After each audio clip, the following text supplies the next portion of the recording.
Arkadaşlar merhaba. Bugünkü dersimizde bu boynumda gördüğümüz bu taşı nasıl bu hale geldiğini, naz örgüyle nasıl ördüğümüzü, ona nasıl şekil verdiğimizi öğreneceğiz. Uzun bir çekim olacak videolarımız ve bu arada yaptığım diğer örnekleri de sizlere göstereceğim. Nasıl dönüşleri nasıl yapıyoruz? Ve şekil nasıl veriyoruz? Onları öğreneceğiz. Umarım başarılı oluruz. Evet, şimdi derste görüşmek üzere. Evet, bugünkü dersimizde şekilsiz bir taşı nasıl öreriz onu göstereceğim arkadaşlar. Örneğin gördüğünüz gibi şöyle tam bir yuvarlak ya da tam bir daire değil. Şuralarda birer girintisi çıkıntısı olan bir taş. Bunu nasıl öreceğiz ve hiçbir şekilde bir yapışkan kullanmadan boncukların arasında nasıl duracak onu göstereceğim size. Onun öncesinde bunun daha iyi kavrayabilmeniz için birkaç tane örnek göstereceğim size. Örneğin şurada bakın burada bir kuş yaptım ben burada. Şimdi kuşta da hiçbir şekilde kastırma yok. Kendiliğinden dönüyor şu kenarlar. Bakın şu kenar da böyle kendiliğinden dönüyor. Bunlar da şurada bir kuşumuz var. Burada da bir kuşumuz var. Ve sonsuzluk işaretimiz. Orada da öyle, kesinlikle hiçbir şekilde bir iple boğum ya da içinde herhangi bir tel, herhangi bir malzeme yoktur. Sadece ve sadece naz örgünün tekniğinden kaynaklanan örgü stiliyle alakalı olarak bunlara bu dönüşleri verdim arkadaşlar. Taşta da aynı teknikleri kullanacağım.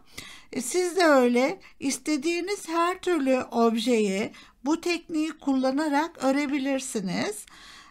Şimdi bakın mesela şu kısımda yine böyle bir hafiften bir dönme var. İşte hafif bir dönmede ne yapacağız? Çok oyuk bir, mesela şu kısımda çok oyuk, böyle tam bir yuvarlak olduğu zaman nasıl yapacağız? Onları göstereceğim size. Yine aynı şekilde burada da öyle. Çok bir bayağı bir yuvarlak bir şey var. Dönüş var şurasında. Yine burasında. O durumlarda ne yapacağız? Onları göstereceğim. Aynı şekilde bir tane daha örnek göstereyim size. Bakın. Burada da öyle.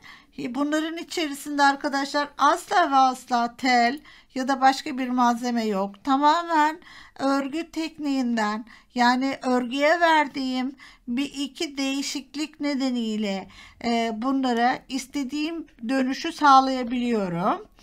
Benim amacım şimdi sizlere bunu da öğretmek. Örneğin bakın burada ne kadar bir oyuk. İşte bu yine bir kuş kanadı. Şurada kalpte de gördüğünüz gibi burada da bakın bayağı bir dönüş var. Yuvarlak olması gerekiyor ve eşit olarak aynı şekilde bir dönüş var ve onları yaparken nasıl, ne yapacağız, nerede neler yapacağız onları öğreteceğim size. Şurada mesela yine bir kuşumuz var. Gördüğünüz gibi şöyle bir kuşumuz var.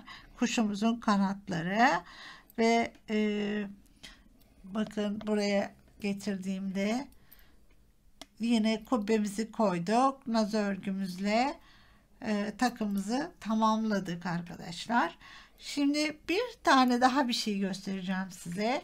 Bu da oldukça şekilsiz bir ametist taşı. Bakın arkasına doğadan çıktığı gibi. Bunu belki 2 gün falan böyle bir suda beklettim. Arkasını yıkadım böyle diş fırçalarıyla. Ancak bu şekle gelebildi. İçi de bu şekilde gördüğünüz gibi. Ve bunun da mesela hiçbir şekilde içinde bir tel ya da bir yapışkan hiçbir şey yok. Ve taşı kaplamış durumda ve asla ve asla çıkmaz. Şimdi gelelim konumuza. Bunları anlattıktan sonra biz bugün bu taşımızı öreceğiz. Ve işimize başlayacağız arkadaşlar. Evet. Şimdi yine ben bunu gri kum boncukla öreceğim. Gri kum boncuk 10-12 gram civarında bir gri kum boncuğumuz 11.0 kum boncuk gidecek diye düşünüyorum. Kristalde 70 ya da 72 ya da 73 adet. Yani biz yine bir 80 tane alalım. Hani böyle bir taşa. Ondan sonra örmeye başlayalım. Tabii misinamız yine 16'lık. İğnemiz oldukça ince bir iğne. Evet, şimdi başlıyorum. Yine normal naz örgümüzü örüyoruz. Evet, nasıldı? 4 tane alıyoruz. Evet, arkasını misinamızın arka tarafında kalan kısmı asla ve asla kesmiyoruz, bağlamıyoruz. Ekleme yapacağız arkadaşlar.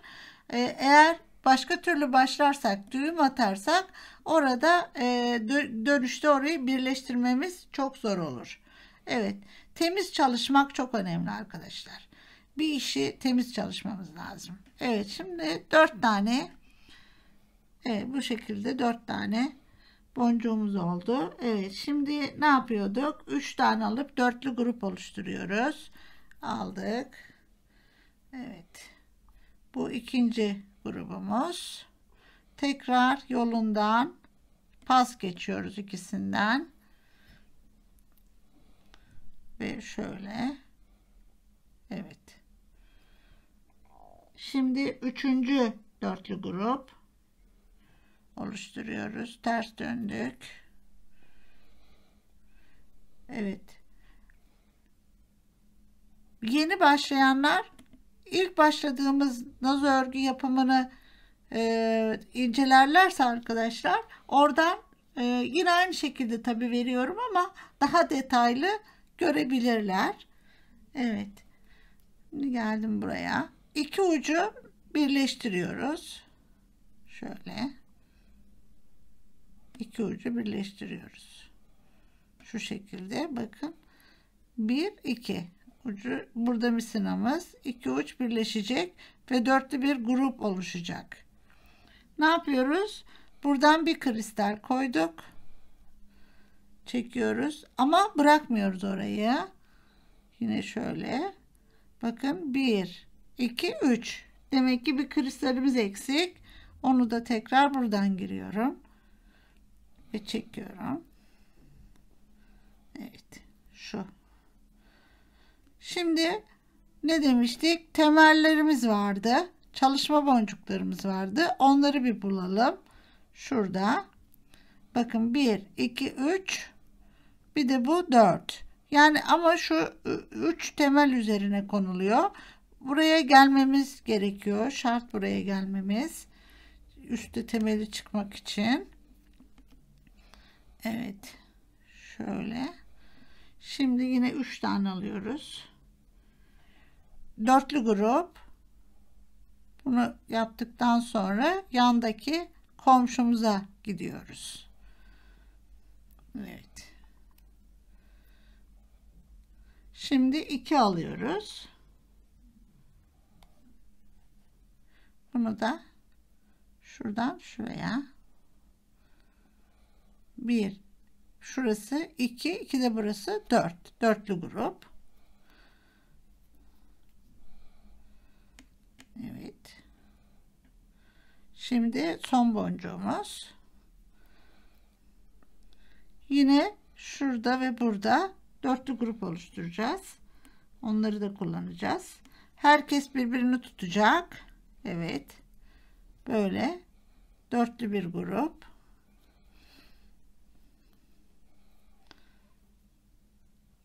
Şimdi kristalin içinden geçiyoruz. Şurada aradaki boncuğumuza giriyoruz. Ve kristalimizi oraya yatırıyoruz. Şu. Sonra buradan sonra şu boncuklarımıza geleceğiz. Şimdi ben taşın düz bir kenarını örüyorum. Şu anda taşın düz bir kenarını, yani şu kısmını örüyorum arkadaşlar. Şuradan bakın, şöyle tutayım. Şöyle buradan şuraya kadar geleceğim. Buraya kadar geleceğim. Burada kalan ipimle buradan devam ederim. Buradaki dönüşleri gösteririm. Buradan da aynı iple devam edeceğim. Evet, şimdi arkadaşlar bakın, buraya kadar geldik. Artık bir ovallik vermemiz gerekiyor. Yuvarlağa vermemiz gerekiyor. Şurada bir ovallik vermemiz gerekiyor. Şimdi onu nasıl yapacağız? İşte önemli noktalarından birisi bu. Evet, şunu şöyle koyalım. Sürekli, çünkü ölçerek gideceğiz. Ben yine çalışma boncuklarımdayım. Şurada. Şimdi normal şartlarda 3 alıyorduk ya.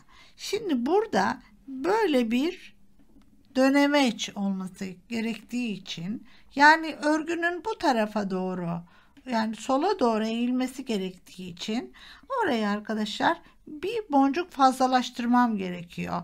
Şöyle yapıyorum. 5 tane alıyorum şimdi. 5 tane alıyorum. Evet. Ve yine çıktığım boncuktan geri dönüp yan tarafındaki komşuya ilerliyorum. Evet. Burası önemli. Şimdi çektik arkadaşlar. Evet. Buraya geldiğimde de bu ikili boncuğu, burada tek boncuk kalıyordu ya. Bu ikiliyi ben tek boncuk gibi düşünüyorum. Aynen işlemime devam ediyorum. 2 tane alıyorum ve buradan buraya ilerliyorum. Bakın şöyle. Tekrar komşuma gidiyorum. Şu. Yine 2 tane alıyorum. Gene buradan bir taneden ve buradan. Bakın bu önemli. Önemli. Dörtlü grup. Evet. Şöyle geldim. Şimdi yine kristalin içerisinden geçiyorum. Arkadaşlar burada şu 2 taneyi bir boncuk gibi düşünüyorum. Ve ikisinden birden geçiyorum. Şimdi tekrar kristalimi alıyorum. Buraya yerleştiriyorum. Evet. Peki bunu ne kadar yapacağım? O şu taşın ovalliğini yakalayıncaya kadar. Evet. Şimdi bir tane daha aynı teknikte örüyorum. Bakın yine burada 3 tane boncuğumuz var. 1, 2, 3. Yani çalışma boncuğu olarak. 3 tane. Evet. Şimdi yine giriyorum. Önemli bu. Burada da 5 alıyoruz.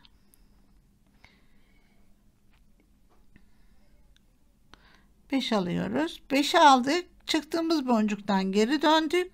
Komşuya gittik. Evet. 5 aldık. Çıktığımızdan geri döndük. Şimdi buraya geldik. 2 alıyoruz arkadaşlar. Bundan sonra sistem aynı. Sadece şuradaki 2 boncuğu tek boncuk gibi düşünüyorum ve çıktığımdan da geri dönüyorum. Evet. Şimdi hemen komşuya geldim. 2 tane alıyorum. Bu şuradan ve buradan. Evet. Giriyorum. Şimdi yine kristalin içinden çıkıyorum. Şuradan yukarı çıkıyorum. Kristalimizi yerleştiriyorum.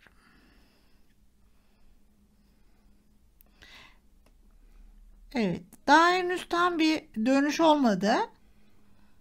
Ama yine de bir şöyle bakalım. Siz tabi elinizdeki taşlara göre bakacaksınız onu.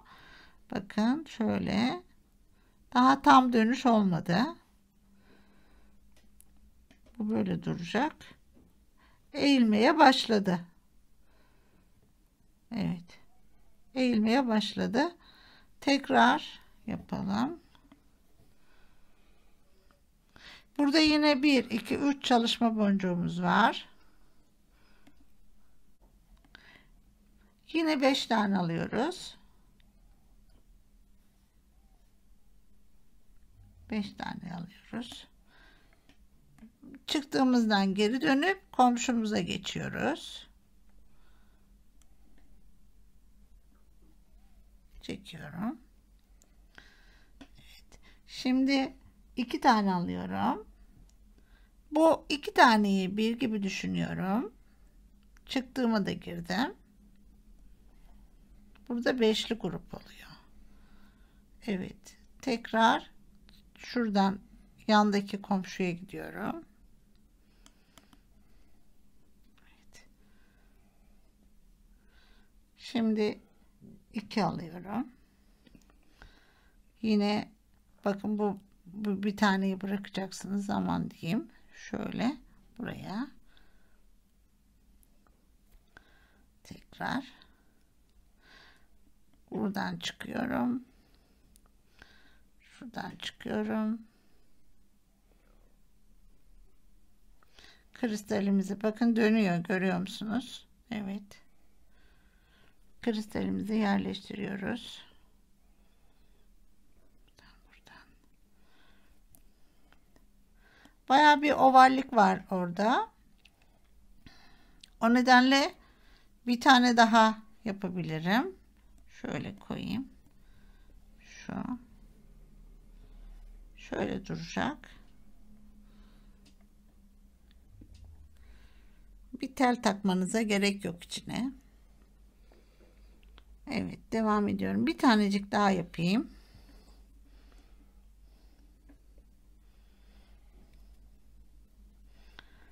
Evet. 5 tane alıyorum. Ve çıktığımı ve yandakine tekrar şimdi burada 2 alıyoruz. 2'den 2'yi tek gibi düşünüyoruz. Beşli grup komşuya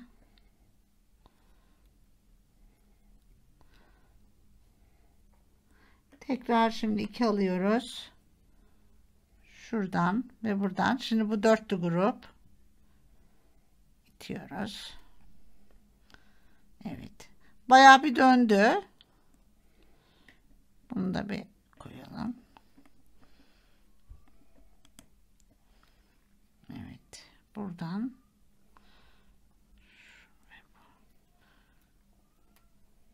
tekrar 2'den yukarı çalışma boncuklarımıza geliyoruz. Şimdi bu şu şekilde oldu arkadaşlar. Bakın. Böyle buraya girecek. Böyle girecek. Bunu da ovalliğini verince o da kendini toparlayacak. Şurada da damla şekline getireceğiz.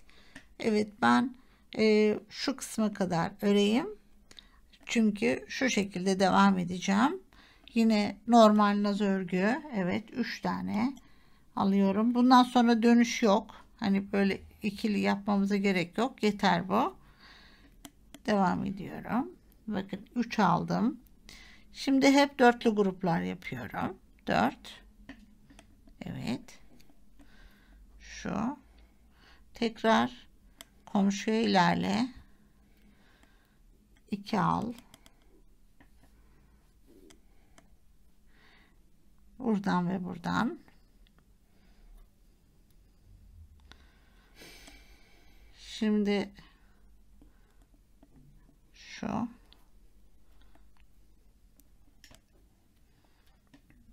Normal. Buradan. Bu şekilde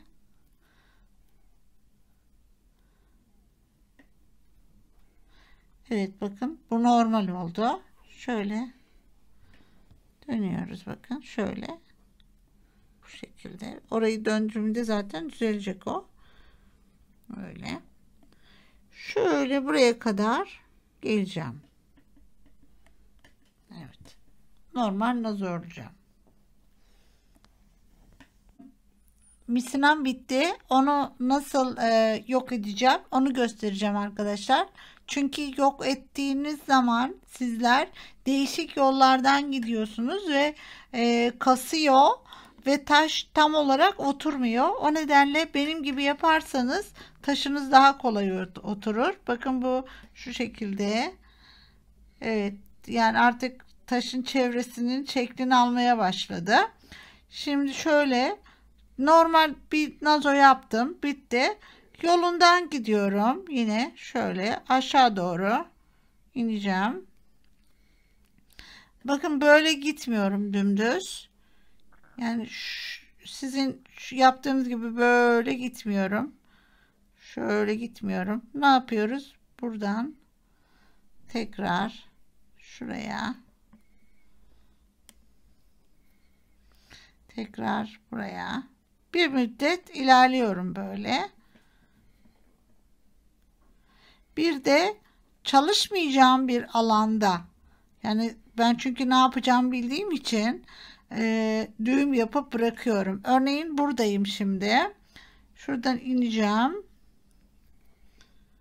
Bakın bu sefer şu alt tarafına şuraya giriyorum. Şimdi şu alt tarafına arkadaşlar daha sonra ben hepsi bittikten sonra yarım küp örgü öreceğim.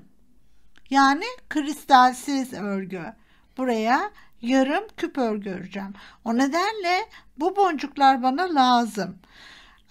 Öyle bir yere düğümü koymalıyım ki bana engel olmasın. Şimdi bu boncuklar lazımsa şu arada bir yere şuraya örneğin koyabilirim düğümümü. Şuradan içinden geçirip zaten bir müddette yürümüştüm.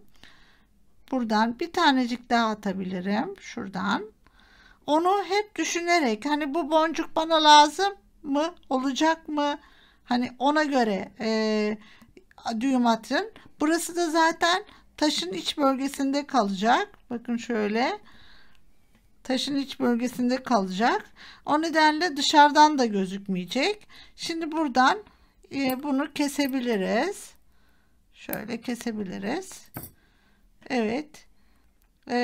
Şimdi buraya düğüm atıp yani normal bir misina ekleyip devam edeceğiz. O eklemeyi de göstereceğim size ama şimdilik bu tarafımda şu tarafımda dönüşleri yapacağım. Şuradaki dönüşleri yapacağım. Çünkü misinam var burada.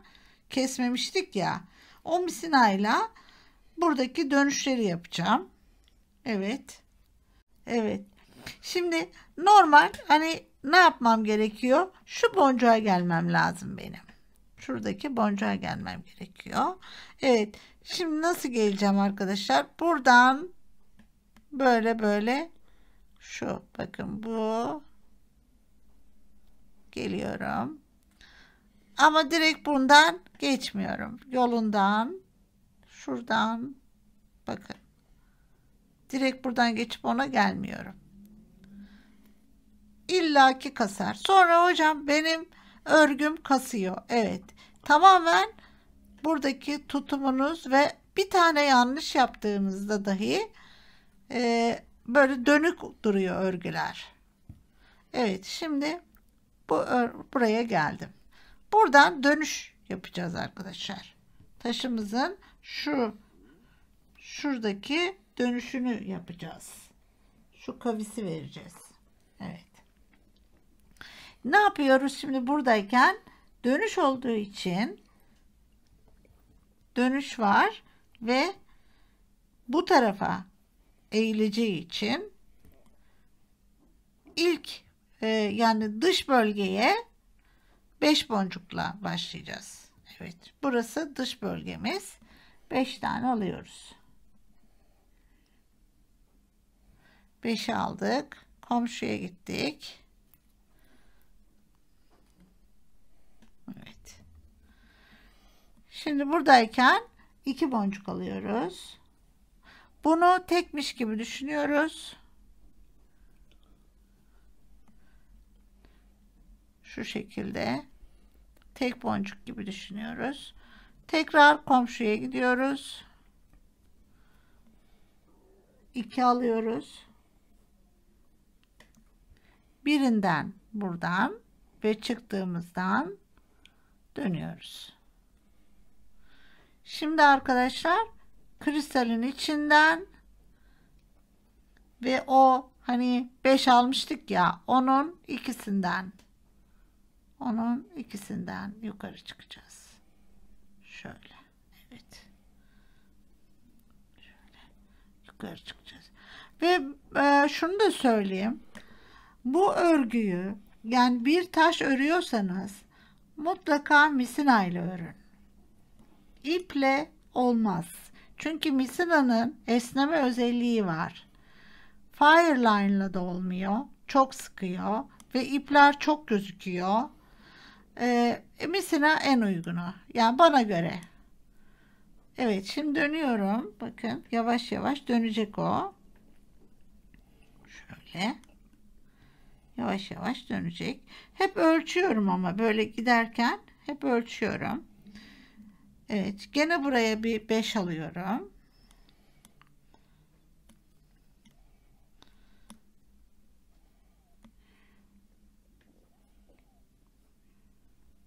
Beş aldık.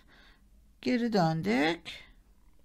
Ve komşuya da giriyorum aynı anda. Evet. Şöyle düzeltirseniz arkadaşlar daha net görürsünüz. 2 alıyorum. Bu 2'yi tekmiş gibi düşünüp içinden geçiyorum. Komşuya ilerliyorum. Evet. Şimdi 2 alacağım. Ve şuradan ve buradan dönüyorum. Sonra 2'den yukarı çıkacağım. Şu. Bakın bu da dönmeye başladı. Evet. Gene şuradan buradan. Evet. Çalışma boncuklarına çıkacağım.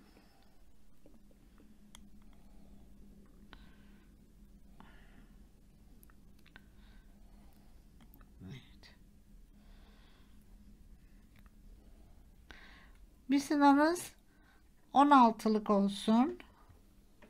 16 milimlik. Evet. Şimdi bakıyoruz. Şu.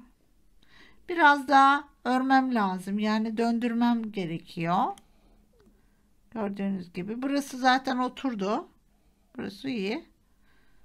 Şimdi burayı biraz daha döndürmem gerekiyor. 5 alıyoruz.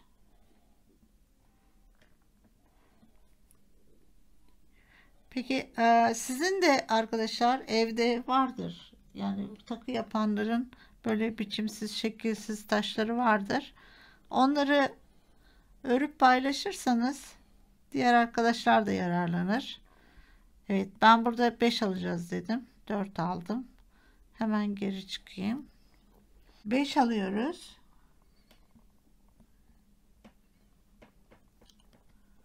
5 alıyoruz yine. Evet. Buradan bakın tekrar döndüm komşuya. 2 alıyorum. Bu 2'yi 1 gibi düşünüyorum ve dönüyorum. Parmağımızı koyduk. Hemen misinaya sahip çıkmamız gerekiyor. Yoksa dolaşır. Evet, buradan buraya. Tekrar şuradan 2 boncuktan yukarı. Şöyle. Ve kristalimizi yerleştiriyoruz.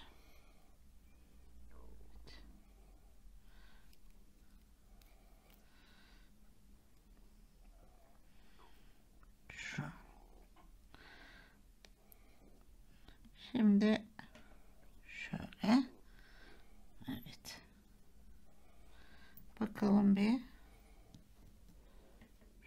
şekilde. Bakın böyle başladı dönmeye. Şöyle. Bu ikinci kat örüldüğünde daha net çıkacak ortaya zaten. Evet, şöyle. Şimdi sanki orası yeterli gibi duruyor. Yani biraz daha göbekli ya burası. Bence bu yeter ve düz naz öreyim diye düşünüyorum. Şöyle düz. Veya bir tane daha koyabilirim. Bir tane daha beşli grup yapalım.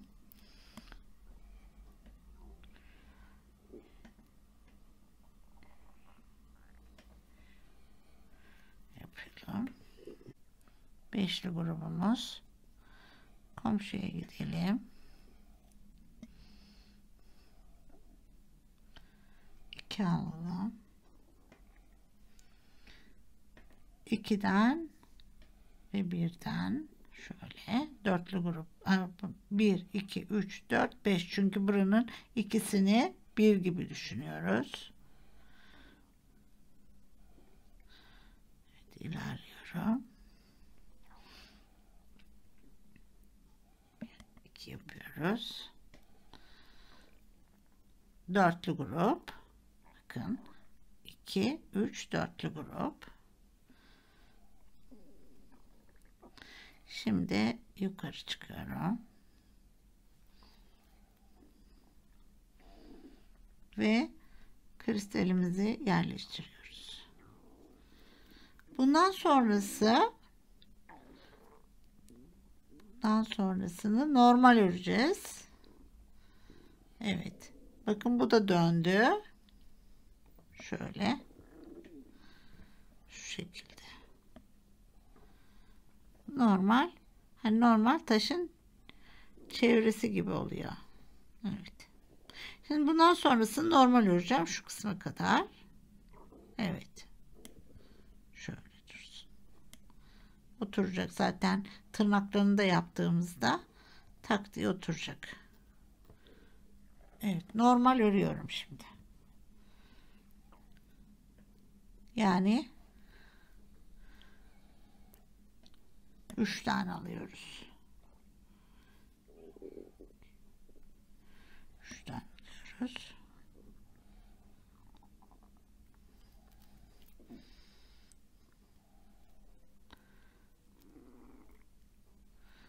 Şuradan ilerliyorum. Komşudan 2 alıyorum. Evet, dolaşmadan gelmem lazım. Çok dikkat. Ve yandaki tekrar 2.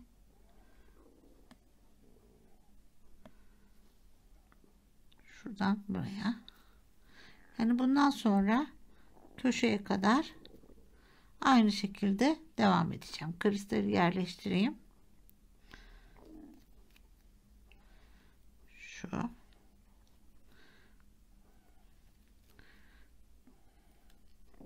Evet, çalışma boncuğuna geleceğiz.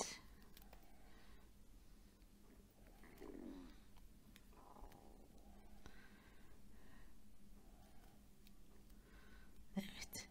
Şimdi arkadaşlar, demek ki kural şu: ne tarafa döneceksek onun dış bölgesine 5 boncuk koyuyoruz. Ne tarafa döneceksek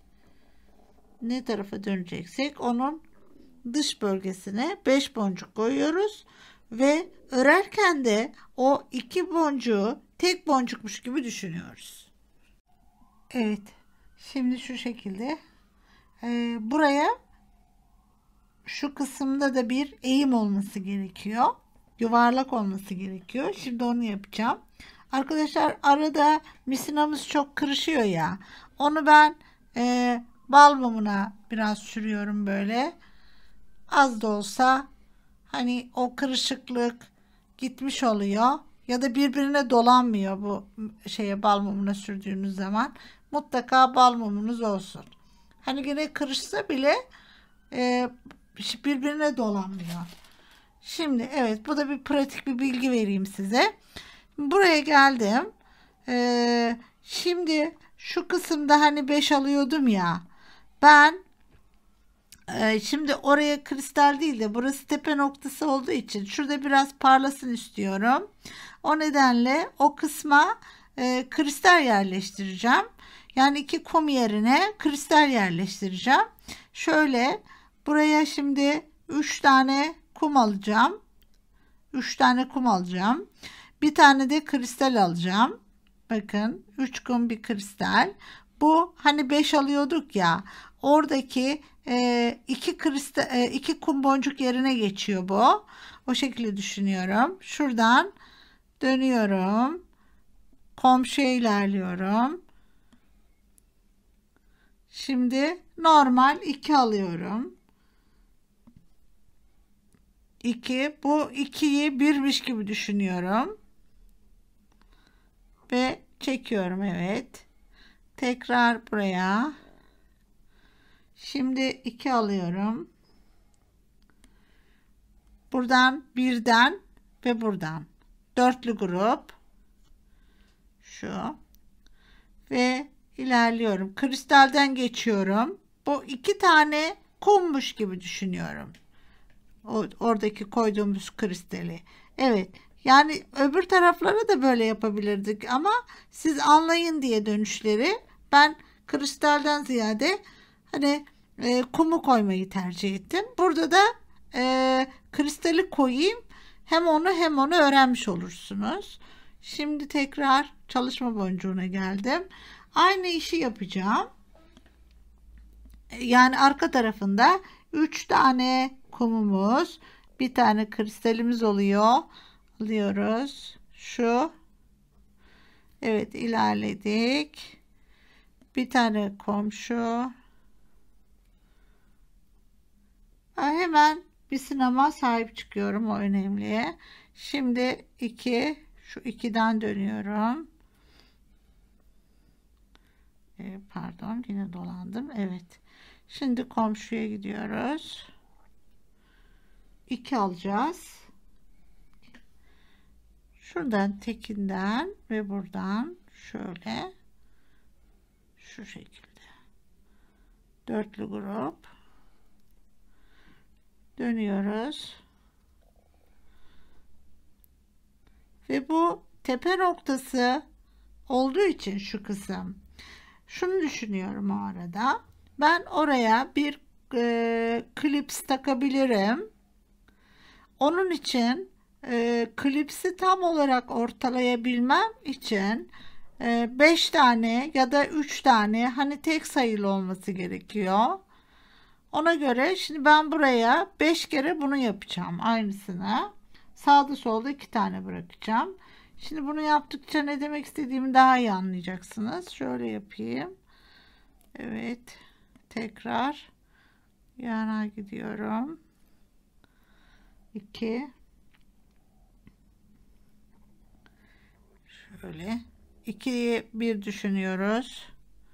Şu şekilde tekrar geçiyorum. 2 şu ve bu.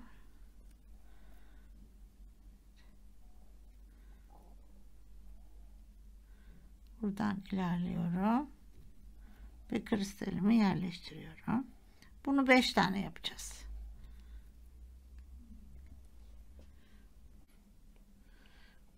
Şimdi taşın ortasındaki deliği şunu bu 3.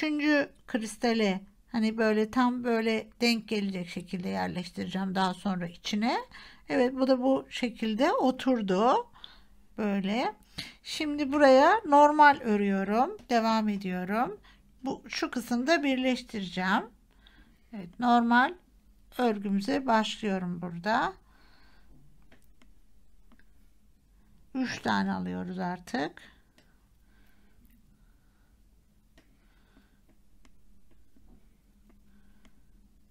Evet. Normal öreceğim.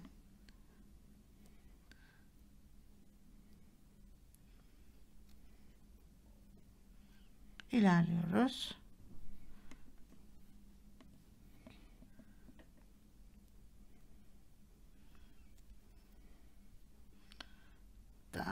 Evet, şimdi kristalimizi yerleştiriyoruz.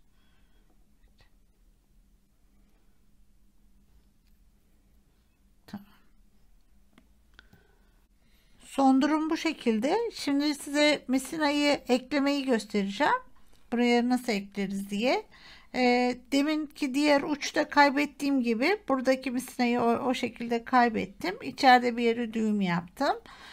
Şimdi bana daha misina gerekli olduğundan dolayı direkt bir yere bağlamıyorum ben. Ve şimdi buradan devam edeceğim çünkü çok az kaldı. Bunu şöyle birleştirecek kadar yapıp ekleyeceğim. Ama misina bana gerekli. Altına yarım küp örgü öreceğim çünkü. Şimdi bu misinanın diğer ucunu kesmiyorum arkadaşlar. Şuradan normal şartlarda şöyle geçiyorum şöyle. Bunu içeride bırakacağım. Böyle. Şuradan geçiyorum. Misinanın altını kesmiyorum. Evet ve böyle. Ne kadar az düğümünüz olursa iş o kadar güzel gidiyor. Onun için düğüm az atmaya çalışıyorum. Şimdi buraya geldim. Bakın altı burada duracak. İsterseniz hani şeyden kesebilirsiniz. Misinanın bu sarılı olduğu şeyden kesebilirsiniz. Şöyle bir kısmını ayırayım. Çünkü çok lazım bana orada misina. Buradan kestim ama altta bağlamadan bıraktım. Şimdi çalışma boncuğuma geldim. Gördüğünüz gibi devam edip tam birleştirme noktasında tekrar beraber olacağız. Şimdi şu şekilde ucu ucuna kapanıyor. Ucu ucuna denk gelecek. Şimdi kapatmayı yapacağız. Daha önce nazo kapamayı görmüştük ama burada tekrar göstereceğim. Bakın şimdi buradayken şu çalışma boncuğunun arka tarafındayız. Alttan çıkmışız yani böyle. Bir tane alıyoruz. Bunun şuradan çıkıyoruz şöyle. Şu. Böyle. Şimdi bir tane alıyoruz. Yine bu sefer buradan çıkıyoruz. Şuradan. Döndürüyoruz. Bir taneyi aldık. Burayı dörtlü grup yapacağız. Dörtlü grubumuzu yaptık. Burada. Çeviriyoruz. Şöyle. Ve komşuya gidiyorduk. Gene aynı komşuya gidiyoruz. Şöyle koyayım daha net. Bakın. Burada bak 1, 2, 3 değil mi? 1, 2, 3. Burada bir tane boncuğumuz eksik. Alıyoruz. Şuraya koyduk. 4. Şimdi buradan mecburen birbirlerini tutmaları gerekiyor. Şöyle ve şundan bir dakika. Şu şekilde çıkmam lazım. Çekiyorum. Bakalım dörtlü grup. Bakın şurası kapandı. Burası kapandı. Çeviriyoruz. Yan taraftayım. Şurada. Burada yine 1, 2, 3. Komşuya geçiyorum. Çalışma boncuğum. Buraya bir tane alıyorum. Şuradan. Şu. Ve burası dörtlendi. Şimdi turluyorum. Şu. Evet. Sonra dönüyorum. Yüz tarafına bakacağım. Ön tarafına. Şöyle. Bakın her şey tamam ama sadece birbirini tutmuyor. Burada ne yapıyorduk? Bu önemli. Yolundan gideceğiz. Yani komşu şuydu. bunları bir turlayacağız.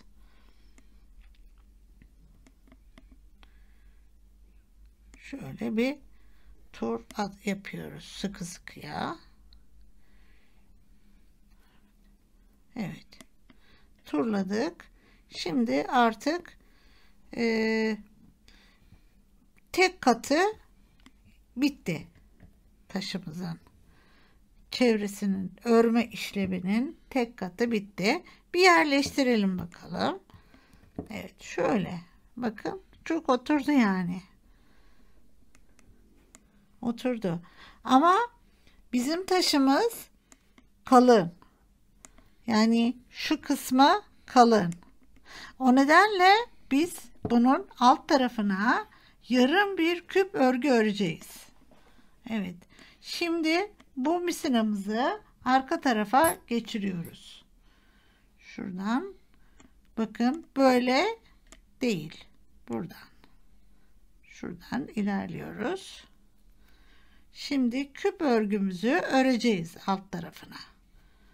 Yarım küp örgümüzü öreceğiz. O misin orada kalsın. Şimdi ben buradan devam edeyim. Normal ikili nazo örermiş gibi dedim ki dörtlüyü yapmışız. Yanına ne yapıyorduk? 4 tane alacağız. Pardon, bir dörtlü grup daha oluşturacağız. 3 tane alıyoruz. Bir şuraya bakın, böyle bir dörtlü grup oluşturduk. 1, 2 ve 2 tane pas geçiyoruz. 2 pas. Tekrar dörtlü grup. Evet, şuradan çıkıyorum. Şuradan tekrar 2 pas. Ve ben bunu buraya getirip kumlarla birleştiriyorum yine. Buradan tam bunun, bakın şunun karşısındaki bu. Ve ben üstten çıktığım için buradan giriyorum. Şuradan. Evet. Şimdi tekrar bir. Onu da nereden gireceğim? Şuradan. Ve dörtlü grup oluşturacağım. Eğer biz bunlara kristal koysaydık nazo örgü olacaktı. Şu anda bu küp örgü arkadaşlar. Şimdi peki ne yapacağım? Bakın buraya bir yarım kat çıktım ben. Şimdi şu üstteki dörtlü grup var ya, şunlar birbirini tutmuyor. Onlara bir saracağız. Şöyle dörtlü, yani dördünü de bir turlayacağız. Her seferinde bunu yapmamız gerekiyor. Evet. Şimdi bundan sonra şöyle yapıyoruz. Bu çok önemli, şu yaptığım turlama işi. Şuradan ve şu duvardaki boncuktan şöyle geçiyorum. Önemli bir basamak. Misinayı hemen elime alıyorum. Sonra bu geçtiklerim vardı ya, onlardan tekrar geçiyorum. Şöyle. Dörtlü olacak. Şu. Böyle. Sonra çeviriyorum. Şu aradaki boncuktan pas geçiyorum. Tekrar 2 alıyorum. 2 aldıktan sonra 1, 2, dörtlü grup oluşturuyorum. Evet. Şöyle. Şimdi 1, 2 bunları geçiyorum. Şöyle. Ve bir kum koyuyorum. Şu. Evet. Evet arkadaşlar. Bu örgü küp örgü. Bu internette Kübik Rav diye geçen örgü budur. 2003-2004 öğretim yılı aşamasında bir yarışmaya hazırlanırken buna kristali koydum ve naz örgü adını verdim. Evet. Şimdi sonra tabii herkes bir şekilde yaptı bunu. İnternette zaten benim eski videolarımda var arkadaşlar. Evet. Sonra devam ediyorum küp örgümü yapmaya. Bakın bu artık şu taşla aynı kalınlıkta oldu. Şu kısmıyla burası aynı kalınlıkta oldu. Evet. 2 tane alıyorum. Bakın yine 1 2 geçtim. Burası önemli diye gösteriyorum tekrar. Eğer böyle çalışmazsanız taşı tutmuyor. Çevirdim. Bunu sahip çıktım. Bakın şu arada boncuk var. Biliyorsunuz. O boncukları yani şuradaki boncuklar. Onlara giriyoruz. Bu tarafa doğru geliyoruz. Bunu da 4 diyeceğiz. 4'e tamamlayacağız. 1 2 şimdi bakın 1 2 ve bu 4. Geçtik. Evet. Burada şurada bir boncuğumuz eksik. Bakın. 1 2 3 ama şurada bir boncuğumuz eksik. Onu koyalım. Emin olun ilk başta çok zor gibi geliyor ama değil. Sadece zamanı çok alıyor. Öyle diyeyim. Zamanı çok alıyor. Evet şu. Şimdi buraya geldikten sonra ne yapıyoruz? Turluyoruz arkadaşlar. Ama hepsini birden turluyoruz. Yani şu dörtlü grubu. Şöyle geldim. Bakın. Buradan geçiyorum. Şu.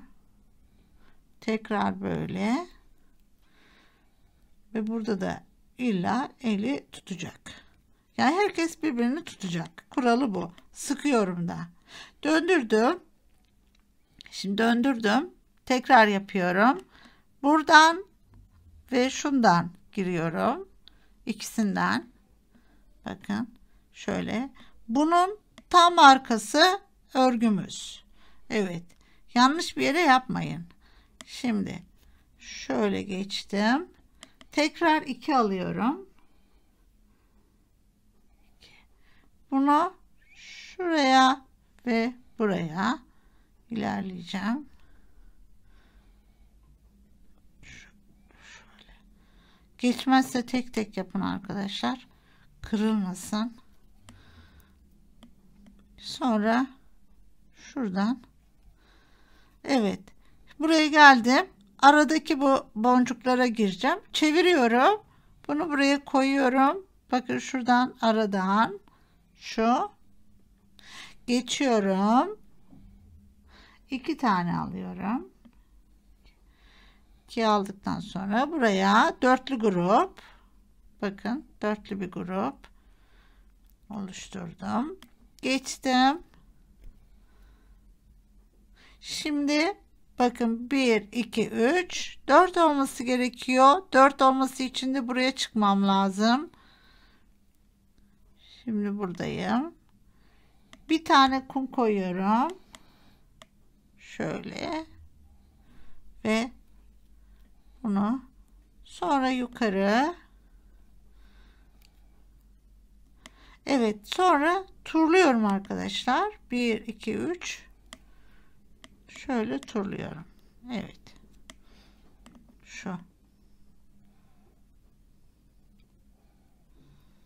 Şu şekilde turluyorum.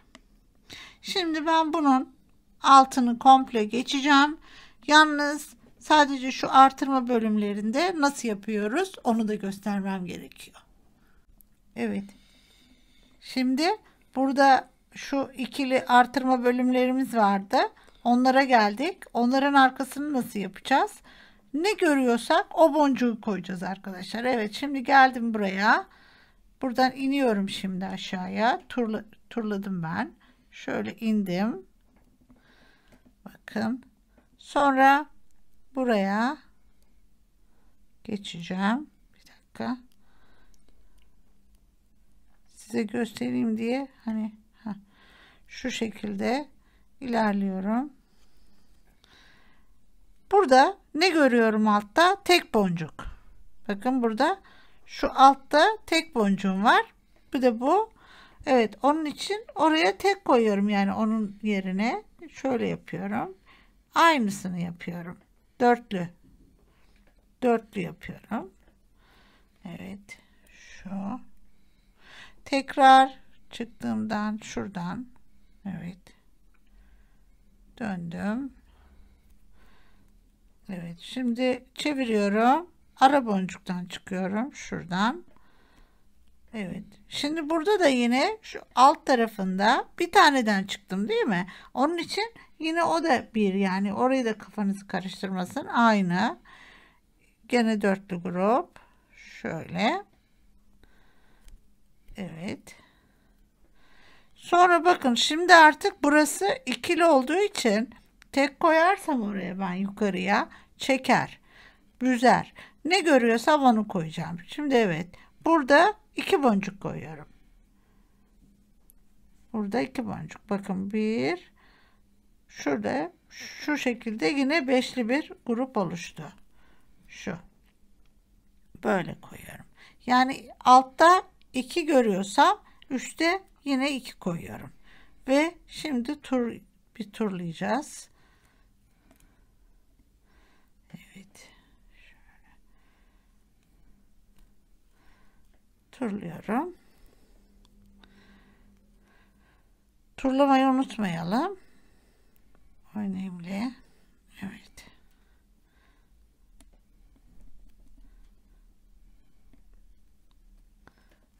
Bir tane daha yapıyorum şimdi. Buraya geldikten sonra ne yapıyorduk? Bakın açıyorum. Şu. Buradan çıktım. Yavaş yapıyorum. Tekrar şuna giriyorum. Şu arada. Evet. Ondan da çıkıyorum. Bakın. Önemli. Köşe bir yer. Misinanın takılmamasına dikkat edin. Yine takıldı. Evet. Şimdi tuttum bunu. 2 tane alıyorum. Çünkü bunun alt tarafı da bakın dörtlü grup. Şuradan buraya. Şöyle. Şu. Şöyle. Çektim. Yerleşti. Sonra aradaki boncuktan geçiyorum. Bunu dörtlü grup yapacağım. Buradan ve buradan. Bakın. Çektim. Yerleştirdim. Döndürüyorum daha net görmem için. Şuradan geçiyorum. Yukarı çıkıyorum. 2 alıyorum. Şunlardan geri döneceğim.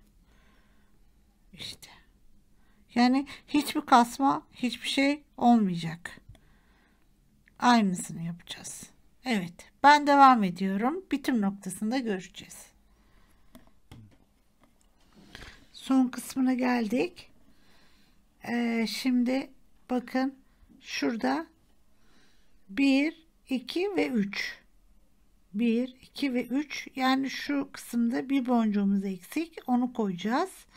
Ama bakın şu boncuktan çıktığım için tepedeki o böyle direkt koyamayız. Ne yapacağız? Bir turlamamız gerekiyor. Şöyle bir, şöyle turluyoruz ve şu boncuğa çıkacağız.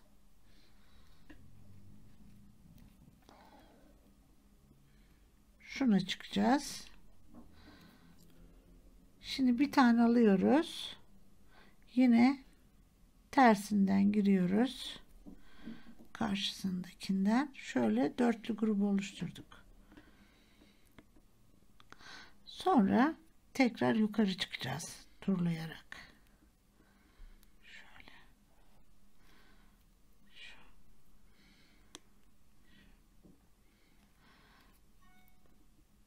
Bu arada tırnağıma iğne girdi. Ojelerim bozuldu. Evet. Şimdi dönüyorum arkadaşlar. Buradayım. Bakın. Burada da bir boncuğum eksik. Oraya da bir boncuk koyacağız. Şimdi komşuya giriyoruz. Buradan da gidebiliriz şimdilik. Tabii ne yapacağız? İlla bu boncukta olmamız gerekiyor. Şöyle açayım da görün. Buradan çıkıyorum. Tekrar şuna çıkıyorum. Buradan çıkıyorum. Şöyle çekiyorum. Evet. Sonra tekrar şu içeriden dışarı doğru biraz daha rahat çalışılıyor. Alayım bir dakika. Şuradan çıkıyorum. Buradayken boncuğumu yerleştiriyorum. Şuraya. Yerleştirdim. Çektim. Dörtlü grubum. Tamam. Şimdi buradan tekrar turlayıp yukarı çıkmam gerekiyor. Şöyle. İkisinden yukarı çıktım. Sonra yukarıdakileri yolundan giderek turluyorum. Burası da dörtlü grup oluştu. Şurada dörtlü grubum var orada. Şimdi onu turluyorum arkadaşlar. Neden? Çünkü birbirini tutmuyor. Şöyle. Evet. Turluyorum. Tekrar şuradan geleyim. Bir tane daha turlayayım. Evet. Ne kadar turlarsak o kadar iyi, sert olması gerekiyor. Şu anda şunun bir metal gibi sert olması gerekiyor. O da öyle zaten. Şimdi yerleştirelim. Şu şekilde bir deneyelim. Evet. Şöyle. Taşımıza.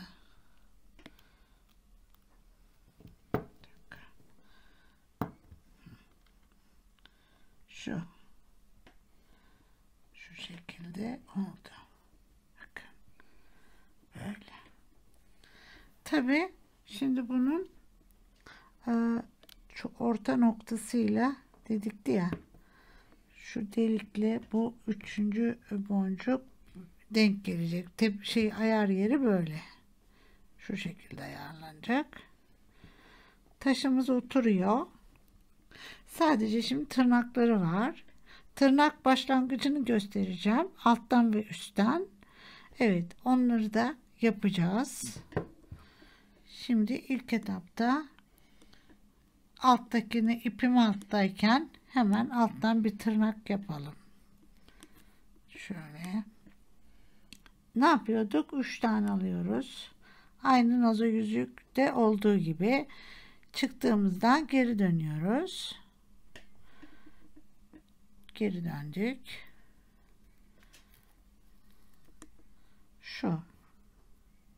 Sonra 2 tane alıyoruz.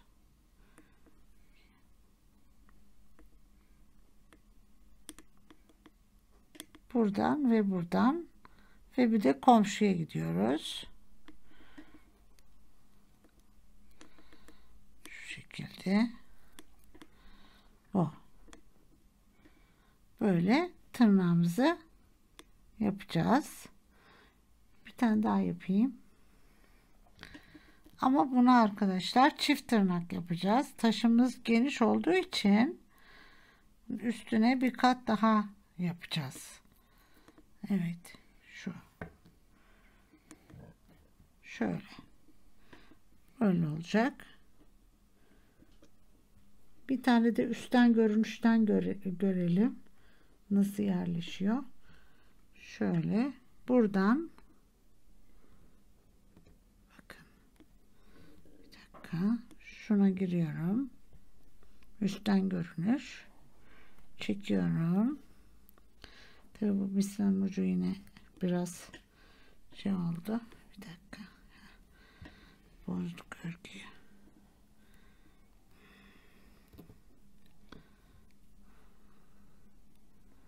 Evet. Şöyle.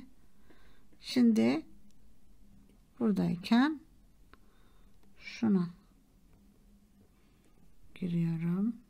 Bakın. Bu ve bu.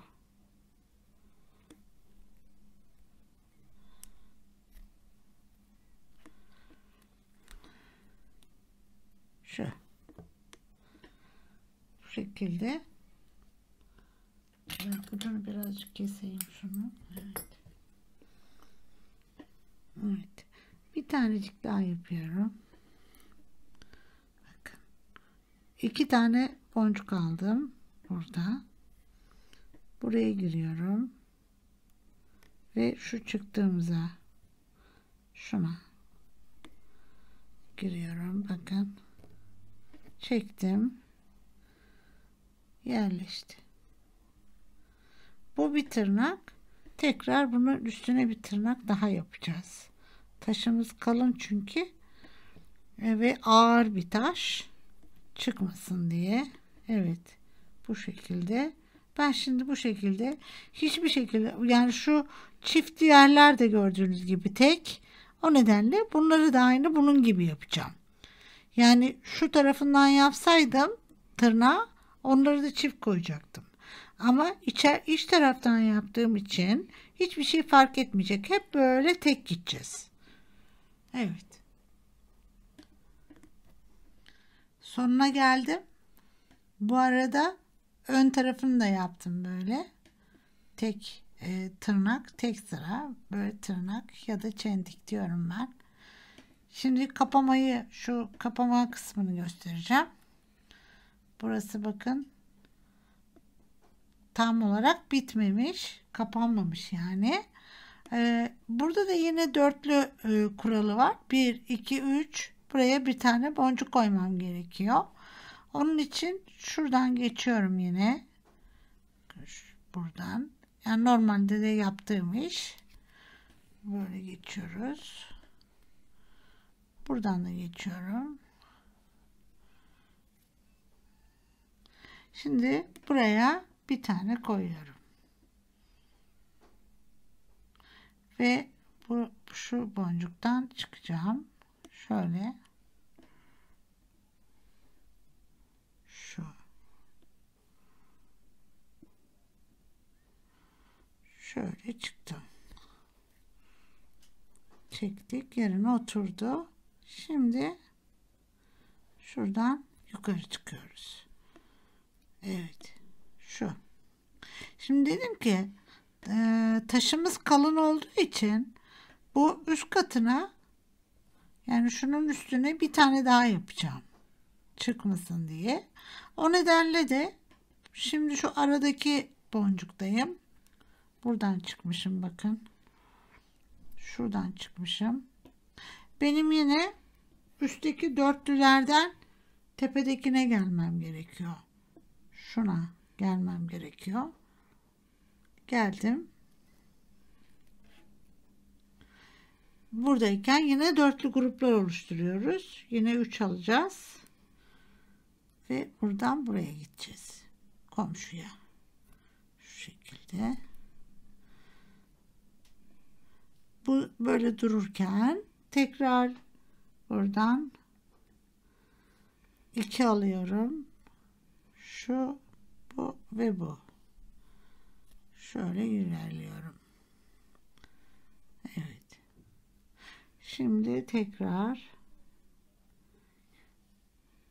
şunları şöyle ilerliyorum. Bu üst katı. İkinci katı. Dönüyorum. Bakın bu köşelerde de arkadaşlar ekstra hiçbir şey yapmadım. Hepsini birer tane, yani gördüğünüz gibi hep birer birerdi bunlar. Yine birer birer koydum. Yani şuradaki ikişerli dış kısımda kaldı. O sizin aklınızı karıştırmasın. Evet, şimdi bu böyle gidecek. Ben çevirip burayı da bir ekleyeyim. Aynı şekilde gidecek. Bunu da ekleyeyim ve bunun eklemesini de hani bir kere daha pekiştirmiş olalım. Şimdi ben bu iğnem çok güzel. O nedenle başka bir iğne kullanmıyorum. Bir tane var. Her tarafa eğiliyor. O nedenle çıkartıp bunu takıyorum arkadaşlar. Şimdi burada da bakın aradan şundan çıkmışım. Şu boncuktan çıktım. Şundan. Evet. Ama benim buraya 1, 2, şurada bir boncuğum eksik. 3, 4 olacak.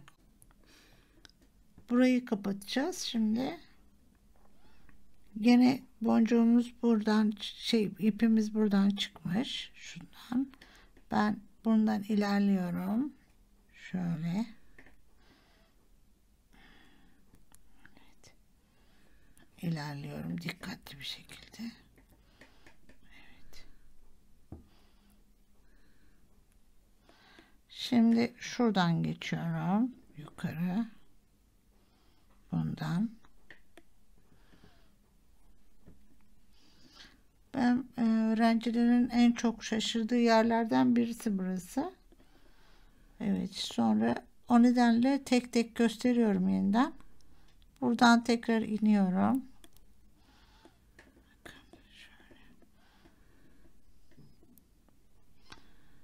Şu, bak şu. Tekrar yukarı çıkacağım. Buradan geçeceğim.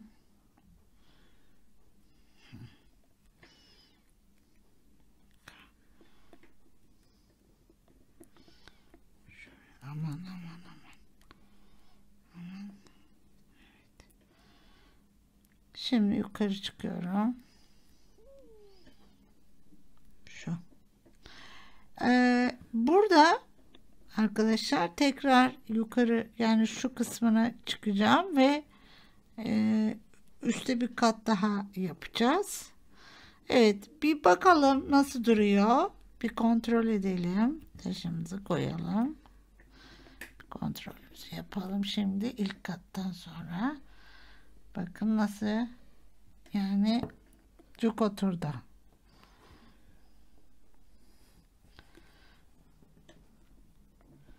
Evet. Bu böyle ön tarafı. Bu da arka tarafı. Ama dediğim gibi yani bu yetmez. Şu an itibariyle ben bunu ilk katından içlerinden birisine dolanıp sıkarsam hani ilk etapta duruyor gibi durur. Hani taş oynamaz ama bu ikinci katı yapmamız daha garanti olur. O nedenle ikinci katı çıkacağız ve bitirmiş olacağız. Böyle şimdi ikinci katı öreceğim. Onun da birleştirmesini yaparız. Ve üstüne de bir şöyle bir güzel bir damla kapama yaparız. İçine de bir kordon geçirip kolyemizi tamamlamış oluruz. Evet, devam edeceğiz. Şimdi üst katını, ikinci katını yapıyorum.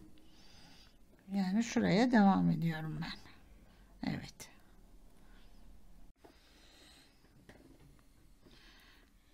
Sonuna doğru geliyorum. Gene 2 tane aldık. Buradan buraya geçtik. Evet. Tekrar 2 alıyoruz. Buraya geçiyoruz. Evet. Buna herhalde kareleme falan da diyor arkadaşlar. Bu da böyle. Şimdi en sondayım. Bakın ama açık. Nasıl birleştireceğiz? Şurada bir tane eksik. Ona gelebilmem için buradan ilerliyorum.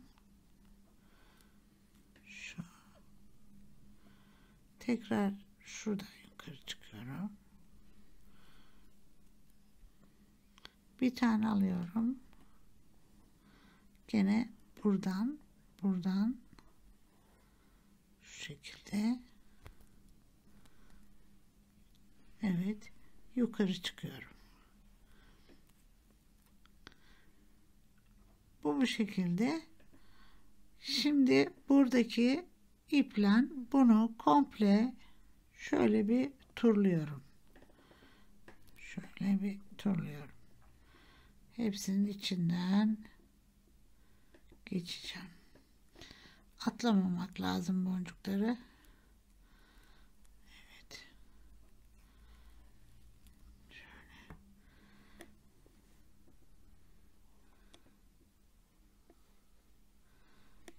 Bunun içinden geçebildiğim kadar geçeceğim ama önce bir yerleştireyim taşımı. Şöyle bir geçiyorum. Evet.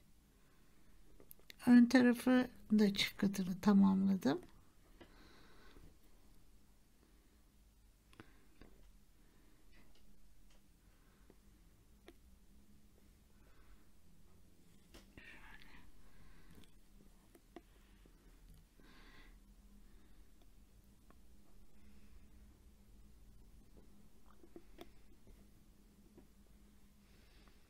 Buraya kadar bir geldim.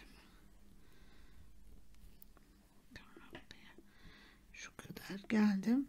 Evet, şimdi çevireceğim. Buranın misinası yok. Oraya misina takacağım. Onu bitti çünkü. Bir yerleştireyim. Bakayım istiyorum. Taşı. Evet.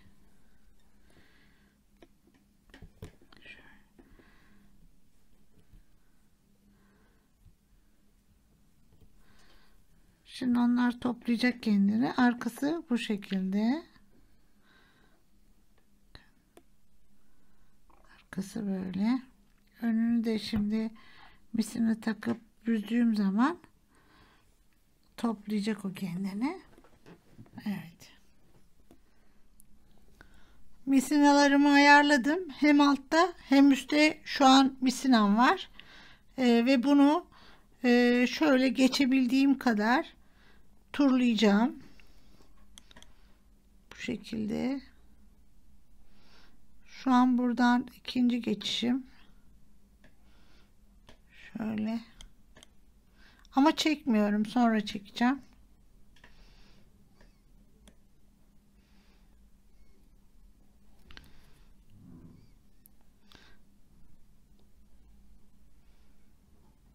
Altını daha önce yaptım fakat çekince misinada bir kopukluk oldu. Onun için oranın da misinasını değiştirdim. Çünkü burası önemli bir kısım. Eğer misina yıpranmış olursa çektiğimde o yıprandığı yerden kopabilir. Bunlara dikkat etmemiz lazım. Şimdi bu şekilde gidiyorum. Ama artık yeter. Üçüncü ipe geldim çünkü. Yerleştirip geçebilirsem bir daha geçeceğim. Dönüyorum şimdi. Şöyle arka tarafına. Onu da bir 3 kere turlayacağım. Şöyle. Ama hala açıkta, yani taş yerleşmiş değil. Eğer siz bunu bu şekilde örmeseydiniz, yani taşı yerleştirmeniz çok zor oluyor ve benim öğrencilerim sıkılıp bırakıyorlardı yani. Ama burada gerçekten çok zevkli bu taşı örmek.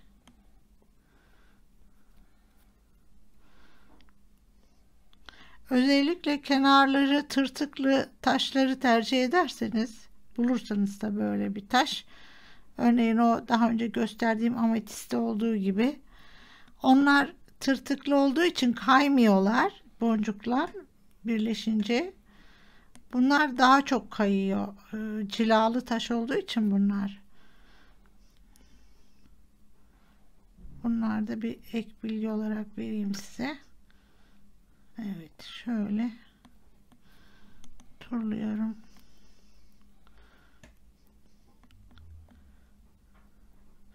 İki kere turlayayım, sonra sıkıp bağlayacağız. Bağlarken de üstü alta indireceğiz.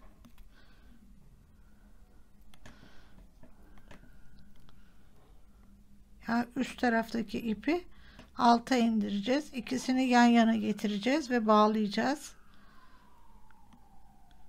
Üst tarafta hiçbir şekilde ip kalıntısı olmasın. Evet. Şimdi biraz zorlanıyor bu iğne, biraz farklı işte. Evet.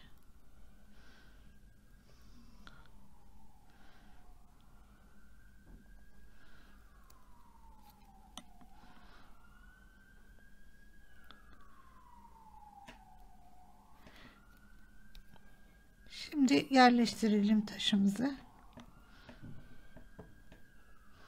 Evet. Tam anlamıyla neredeyse taşın şeklinde bir kalıp oldu. Bunu açalım.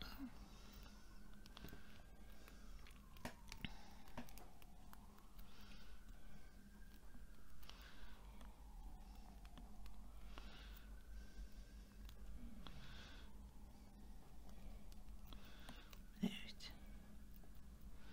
Şimdi çekelim. İçinde kaldı galiba. Yok, tamam. Arkası böyle. Yani arkası ve önü tertemiz bir iş olacak. Şöyle bu arka tarafa. Bu da ön tarafı.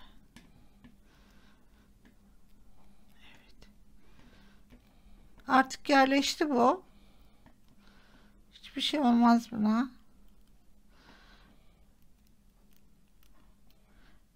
Bunların aralarına arkadaşlar, şunların şu ara kısımlarına 15 sıfırlık kum boncuk da koyabilirsiniz.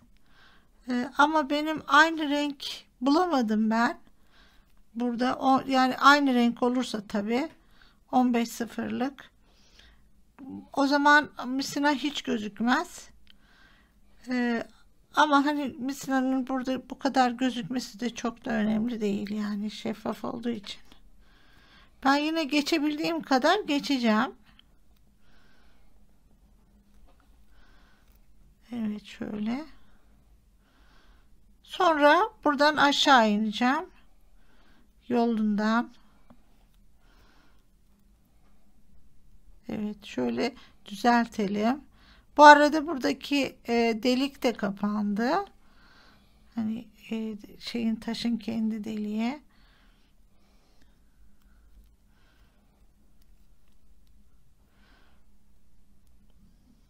Şöyle. Evet.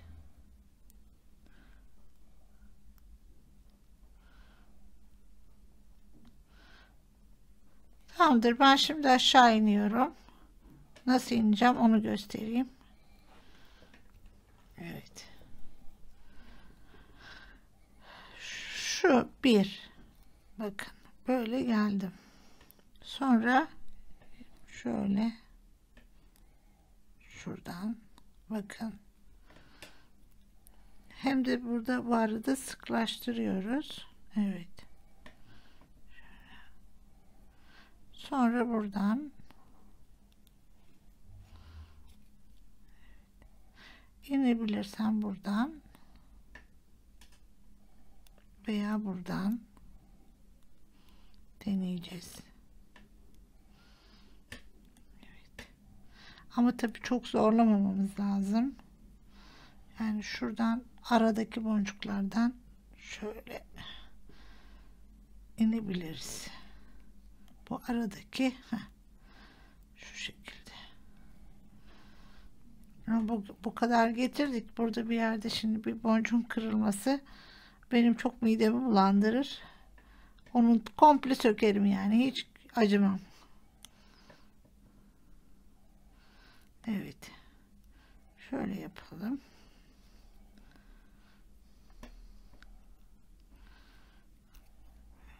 Evet.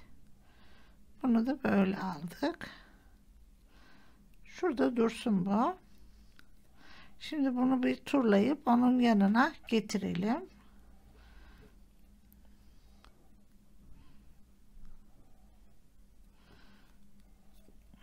Şöyle. Evet.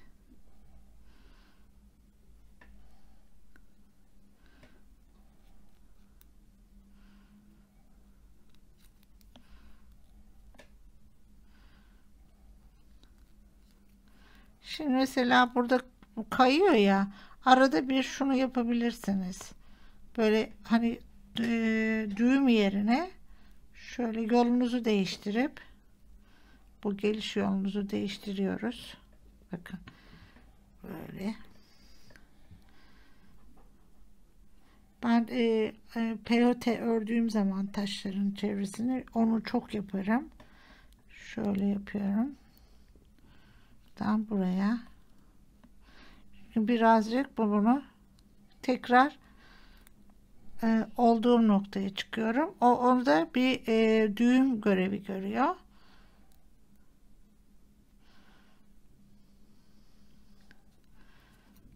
Evet. Böyle turlayabildiğim kadar.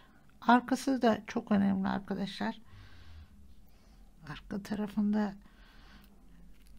hani bakın tutmazsa ön taraftan daha çabuk fırlıyor taş. Evet.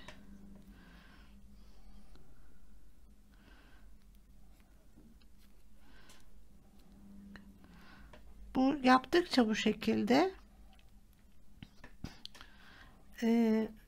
taşın kalıp içerisinde kalması daha kolay oluyor. Evet. Şimdi buradayım. Uç uça geldim. Evet. Bu da bitti zaten. Şimdi bunu arkadaşlar ben şu şekilde düğüm yapıyorum. Bir, iki. Şu bir kere sıktım. Bir tane daha üzerine düğüm yapıyorum.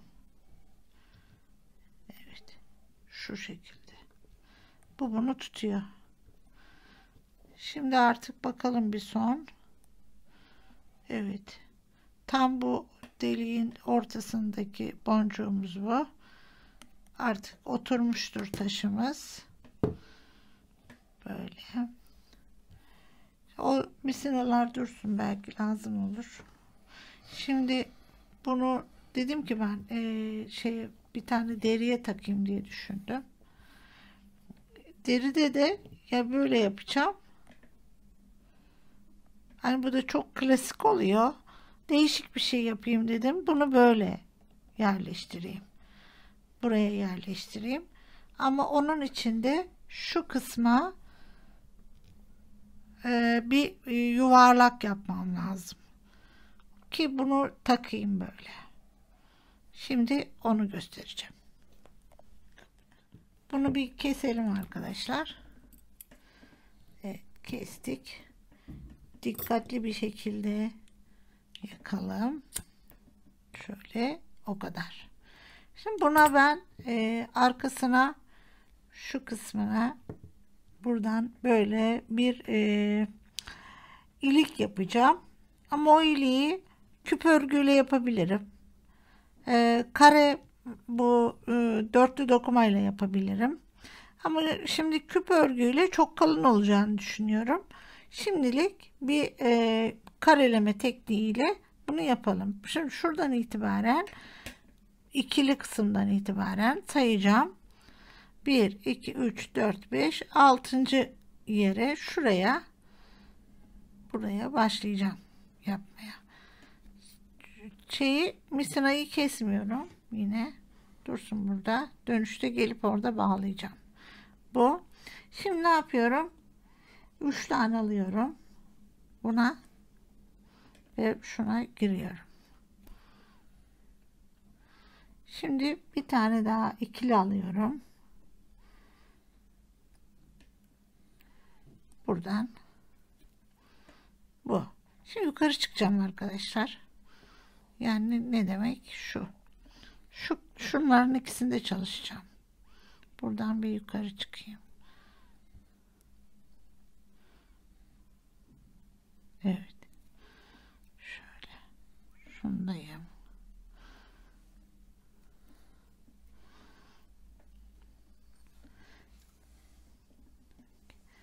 Üç tane alıyorum yine. Yana giriyorum. Şuna. 2 tane alıyorum. 2 buraya.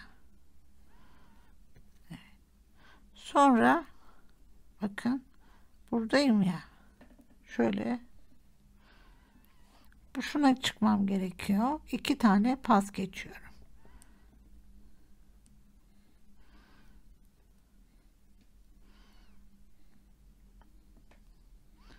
Evet, 2 pas. Şimdi tekrar 3.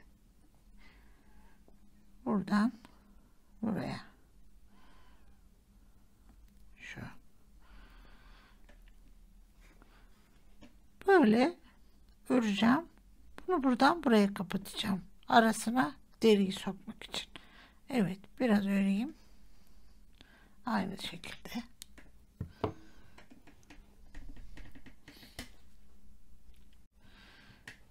Şimdi bir kontrol yapalım. Şöyle bu deriyi saracak kadar. Yani şu şekilde. Böyle çok fazla bol da olmasın, sıkmasın da. Onu yapalım. Şimdi bunu ekleyeceğiz. Buradan buraya. Bakın neredeyim? O önemli.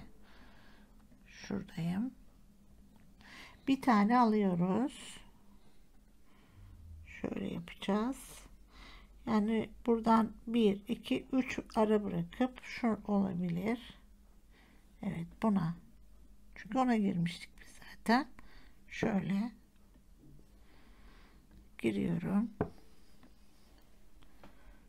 Şu. Sonra bir tane alıyorum. Şöyle şuradaki. Bir dakika, şu. Şuradan yana gidiyorum şuraya.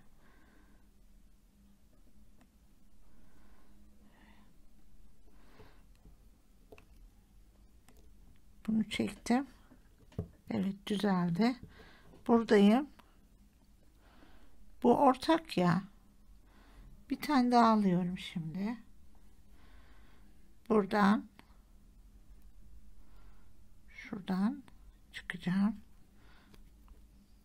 Şöyle. Ve bu şu ortak bu. Buradan yukarı. Tamam. Burada tekrar buradan bir çıkıp inelim. Şöyle. Evet. Şimdi bunların aralarını doldurabilirim. Şunun arasını doldurabilirim. Tekrar geçebilirsem. İkisinden birden geçtim. Alttaki. Şöyle çıktım. Evet. Sonra bir tane ilerleyeyim. Şuradan. Tabii zor bir kısım burada çalışmak ama kısa bir bölge. Şöyle şu araları doldurayım. Daha sert dursun.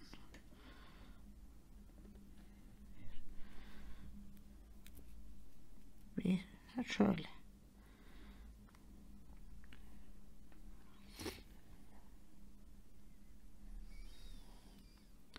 Böyle bütün döneceğim, geleceğim. Öbür arayı da dolduracağım. Şöyle. Böyle dolacak. Her iki tarafında aralarını doldurduk. Buradan çıktım, böyle geldim. Aradan geçtim. Burayı doldurdum. Şu anda indim. Şu kısımdayım. Şimdi ikisini birleştireceğim. Evet, iki misinayı birleştireceğim. Buradan yolundan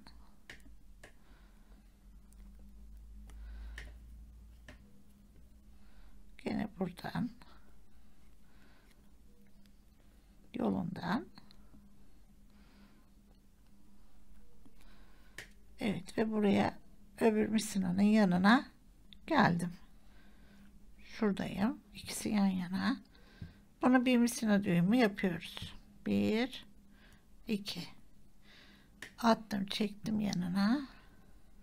Şöyle bir tane de üstüne atıyorum. Ve mümkünse arkadaşlar şöyle bir yere gidip kessek. Evet. Şöyle bu düğümü de burada boncuğun içine aldım. Bunu da oraya geçeceğim.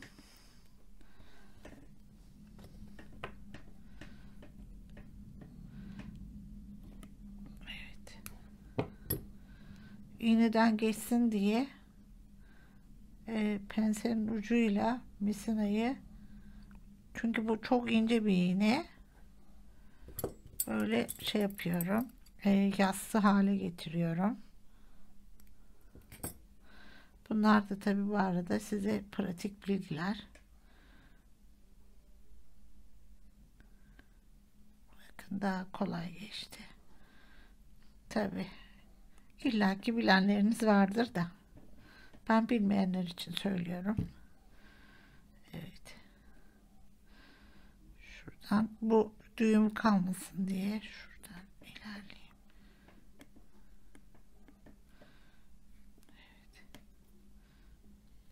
Evet. Bu da böyle. Artık burada kesip yakacağım. Veya öbür aletimizle de yapabiliriz. Çok tehlikeli çünkü o. Bakalım.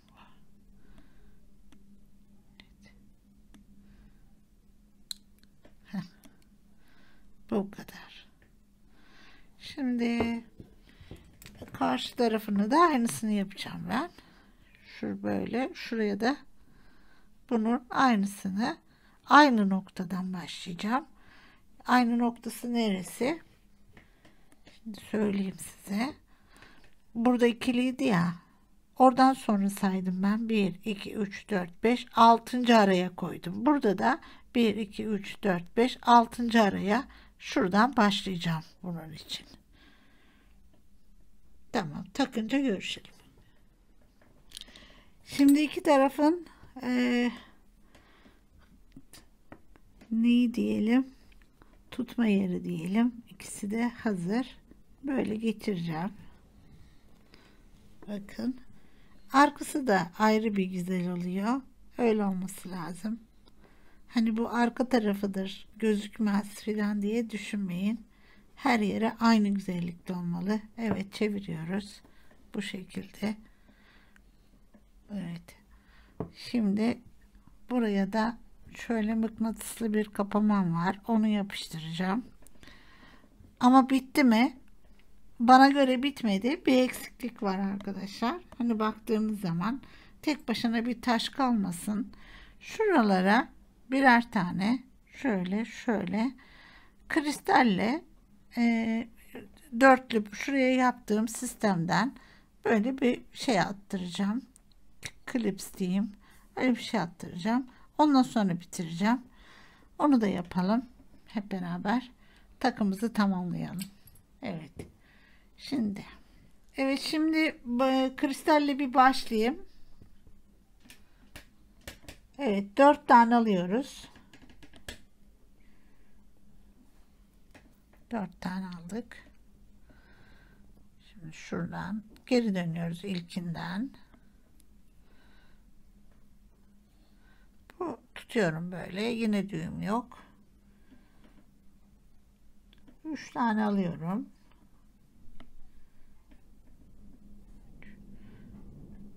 Evet, karşısından gidiyorum. Pas geçip bu noktaya geliyorum. 2 tane pas.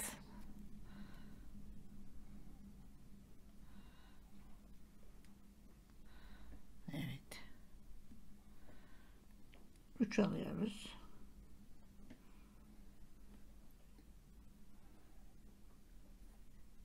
Şuraya. Gene 2'den pas geçiyoruz. Şimdi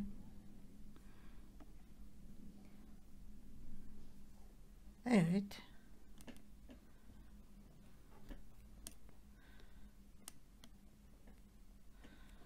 Yani 2 pas geçtik. Bunun çevresi kadar olacak. Şöyle bakıyorum. Hani çok böyle şey olmasın. Sıkı sıkı olmasın. Tabii çok da bol olmasın. Tam üstüne otursun. Çok sıkı olursa ileri geri ittiğimizde deriyi zedeliyor. Şu şekilde yapalım. Şöyle. Şimdi birleştirme aşamasındayız. Evet, bir tane alıyoruz. Buradan giriyorum. Şöyle.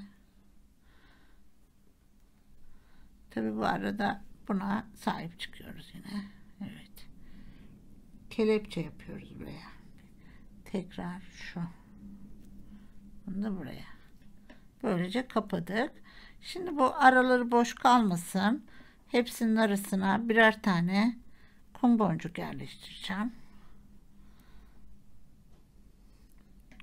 Şöyle. Bu bütün aralara yerleştireceğim.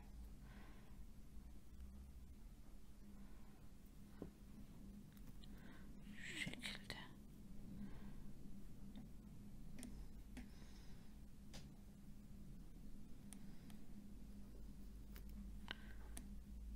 Şimdi bu şekilde altını da doldurduk, üstünü de doldurduk. Aynı. Şimdi iki ucu yan yana getiriyorum. Böyle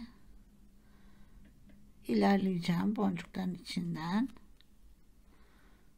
Şöyle. Burada ya o çıkan onun aynen şu yan tarafına geliyorum. Evet. Yine misina düğümü yapacağız. Nasıl? 1 2 doluyorum. Bunu çekiyorum. Tekrar 1. Bunu da bir balıkçı öğretmişti bana. Bir gün böyle bir balık tutma sevdası başlamıştı bizde. Öyle böyle bağlaman gerekiyor diye. Bilmiyorum. Ondan öğrendim ben. Evet. Ama güzel bir düğüm. Buradan kesiyorum. Şimdi şuradan da bunu yıkıyorum. Bu kadar. Şimdi bunu istediğim yere şöyle çekeceğim. Bir tane de bu tarafa yapacağım. Bir tane de bu tarafa yapacağım. İsterseniz siz birkaç tane yapabilirsiniz ama bana göre işte bir buraya bir buraya yeterli. Sonra bunu da yapıştıracağız. Şöyle. Evet. Bunu yapayım ben. Görüşelim.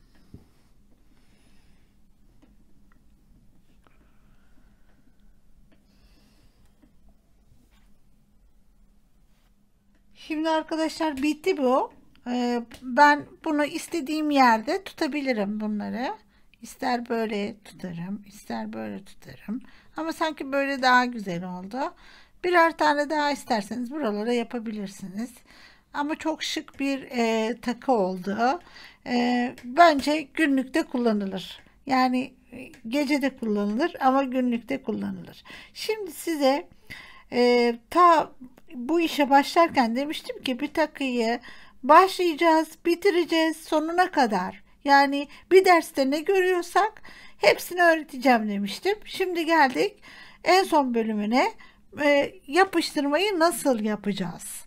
Neyle yapacağız?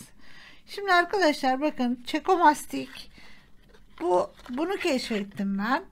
Çekomastik hemen hemen her nalburda bulabileceğiniz yerli bir ürünümüz ve çok gerçekten müthiş güzel yapıştırıyor. Ben bunu tavsiye ederim size. Nasıl yapıyoruz onu da öğreteyim. Şimdi iki ayrı tüp var böyle ve bunu ikisini aynı oranda sıkıyoruz bir tane kabın içine.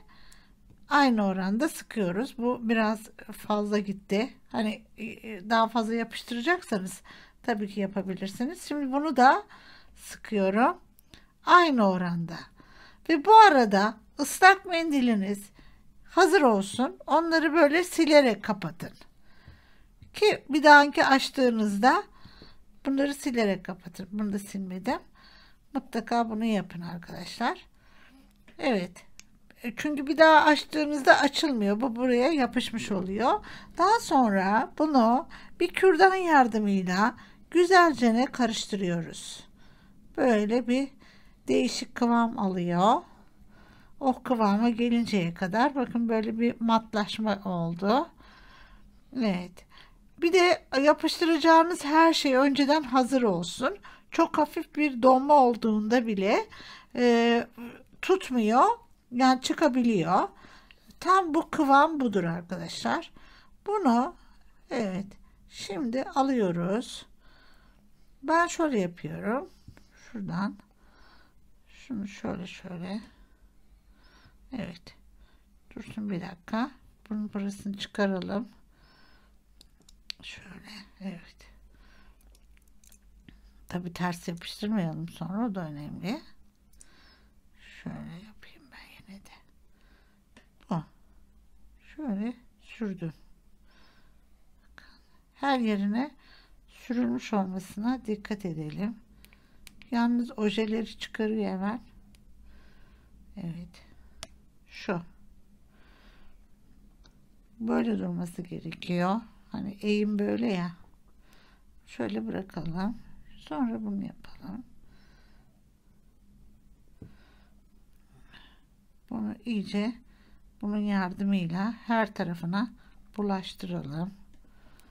Evet. Şu. Evet. Sonra bu ıslak mendilimizle dışa akan çıkan bu şeyleri, yapışkanları silelim. Evet. Bu şekilde. Bir de bakalım hani yanlış yapıştırmayalım. Evet. Böyle olacak. Aman silelim. O önemli. Leke leke kalıyor. Evet. Önemli değil çıkması. Biraz daha sürelim. Evet. Şimdi bunu hiç ellemeden böyle kurumaya bırakıyoruz. Yani bir 3-4 saat hani iyi oluyor. Öyle diyeyim. Bunu iyice ama temizleyelim. Hani görmeyelim kenarlarında. Evet.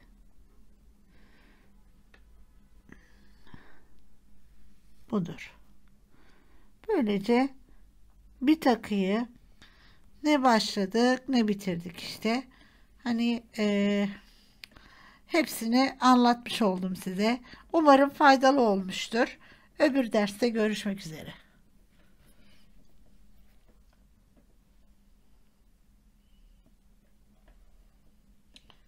Evet, sanırsam başarıyla dersi tamamladık. Ve gördüğünüz gibi işte boynumuza da taktık. Artık sizden de bitirdiğiniz taşları, asimetrik taşların kenarlarını ördüyseniz eğer onların fotoğraflarını bekliyorum. Diğer derste arkadaşlar hapishane işi, top örmeyi göstereceğim. Görüşmek üzere diyorum.